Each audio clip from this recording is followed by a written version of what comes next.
breeze and sunny skies greeted the thousands of visitors to Phenix City, Alabama, Saturday morning, January 7th, 1956.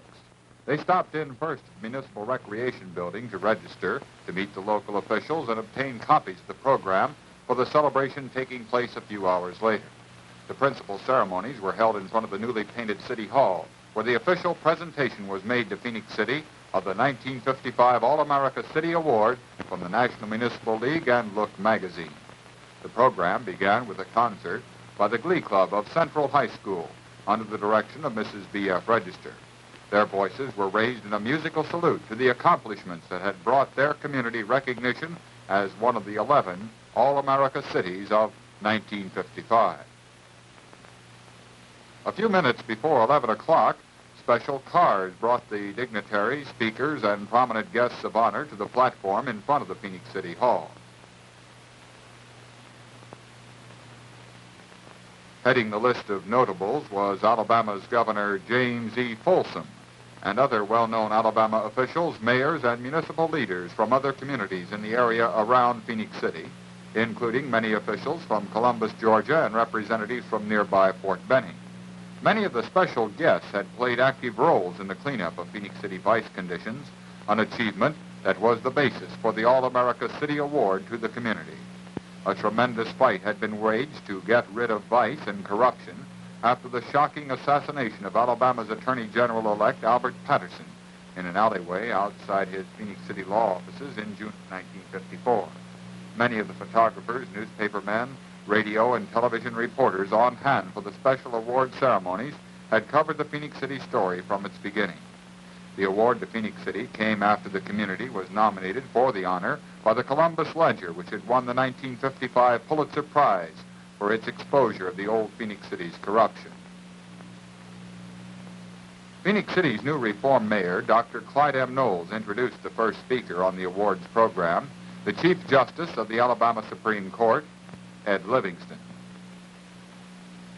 Chief Justice Livingston and the other justices of the Alabama Supreme Court had assigned Judge Walter B. Jones of Montgomery to Phenix City to preside over the Russell Circuit Court during the trials of defendants indicted by a special grand jury during the vice cleanup.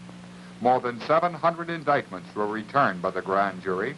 The court trials required several months to complete, with some 80 persons convicted, while several others who had suddenly left town became wanted fugitives under indictment.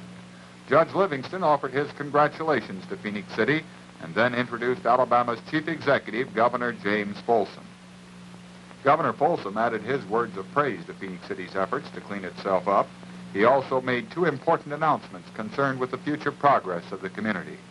First, he said, he had given approval to the construction of a new four-lane express highway from the outskirts of Phenix City into the downtown area. And second, the governor committed the state of Alabama to pay half the cost with the state of Georgia to build a new modern bridge across the Chattahoochee River between Phenix City and Columbus. Applause greeted the introduction of Alabama Attorney General John Patterson, the son who carried out the vows of his murdered father to clean out the rackets from Phenix City. Young Patterson warned that the battle against vice was not yet won, nor would it ever be. It will always be necessary, Patterson said, to fight the forces of crime that are waiting for the day to inch their way back into power over our lives. Every citizen, he said, must do his part. They must elect honest public officials who won't violate the trust placed in them. In addition to the award to Phenix City from the National Municipal League and Look magazine, two special awards were made by the veterans of foreign wars. The national commander of the VFW, Timothy J. Murphy, made both presentations. Commander Murphy paid tribute with the VFW's highest award to the late Albert L. Patterson. Patterson had been a Phenix City attorney for more than 20 years when he campaigned for nomination for Attorney General of Alabama in 1954 on a platform to clean up the vice in his hometown and throughout Alabama. Patterson's murder, a few days after winning that nomination, touched off the vice cleanup that resulted in a new era of good government. Patterson's leadership, tenacity, and love of community were called factors that helped greatly to inspire the efforts of Phenix City to rid itself of the label Sin City. Accepting the posthumous award from the veterans of foreign wars was his widow, Mrs. Albert L. Patterson. A second special VFW award was made to the Committee of 200, the group that had worked hard to gain recognition for the new Phenix City and the sponsors of the day's special ceremonies. Accepting this award was Phenix City businessman Jack Gutter, chairman of the Committee of 200. Public opinion expert Dr. George Gallup, president of the National Municipal League, eulogized the accomplishments of the citizens of Phenix City that won the All-America City Award. But he warned his listeners not to let their civic muscles grow flabby through lack of exercise or their habit of cooperation to grow weak through disuse. Always remember, he said, that what you have won might be whittled away by hostile, uncomprehending, or unsympathetic city officials. Only the citizens, by a continuing display of interest and determination, can guarantee that Phenix City will not revert to its old condition. Presenting the All-America City Award, Dr. Gallup said, "I am sure that the citizens of Phenix City who have stuck together through the last few years are aware of the necessity for keeping up their guard so as not to lose the ground that has been gained. Citizen effort," he said, "must be continuous." Phenix City Mayor Clyde Knowles accepted the award to Phenix City, Alabama, All-America City, 1955. As the formal presentation of the All-America City Award was completed, an aerial bomb was exploded, signaling the start of a festive parade. And from the flagpole in front of the Phenix City Hall, the blue and white banner proclaiming the honor waved in the brisk breeze.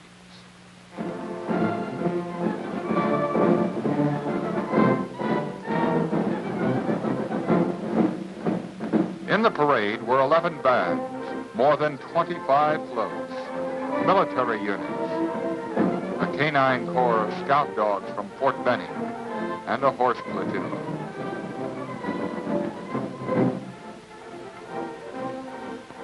The Central High School Band of Phenix City.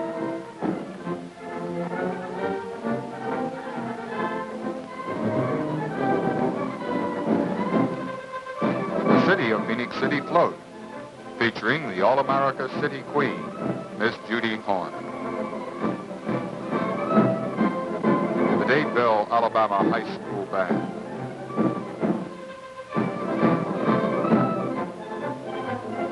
The City of Columbus Float.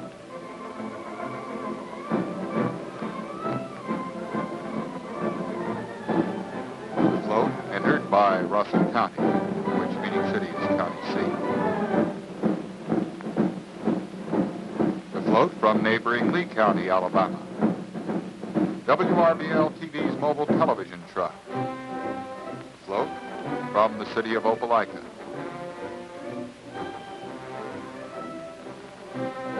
The float entered by the JCs of Phenix City. The USS Phenix City, float of the Columbus Naval Reserve. Another colorful float, that of the Phenix City Russell County Chamber of Commerce. A colorful float by the Phenix City Merchants. Rotary hails the award to Phenix City. A float sponsored by Phenix City Churches. The float of the Ledger Enquirer newspapers. Wetumpka, Alabama's Majorette Lois Atkins in Indian costume. The float of the Federated Garden Clubs. The Veterans of Foreign Wars. Phenix City Lions. The Columbus Merchants Association float. And a horse platoon, the last unit in the long and colorful parade. A luncheon for about 300 visiting dignitaries was held at the Central High Gymnasium following the parade. About 2,000 others, including visiting bands, ate free barbecue at Idle Hour Park, the municipally owned recreation center covering 300 acres. At the barbecue, awards were made to the top high school bands that had taken part in the parade. Sylacauga High School won first place honors and the top prize of $100. Opelika's Cliff High Band took the second prize of $50.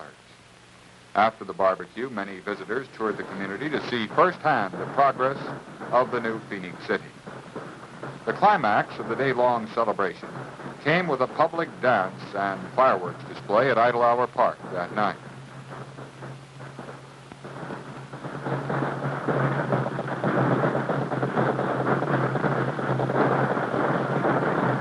But although the special celebration was ending, Phenix City residents were not planning to rest on their laurels. The old vice-ridden Phenix City was no more. The goal now, to push forward together on every possible front to develop the tremendous industrial and business possibilities of Phenix City, a community truly deserving the title of All-America City.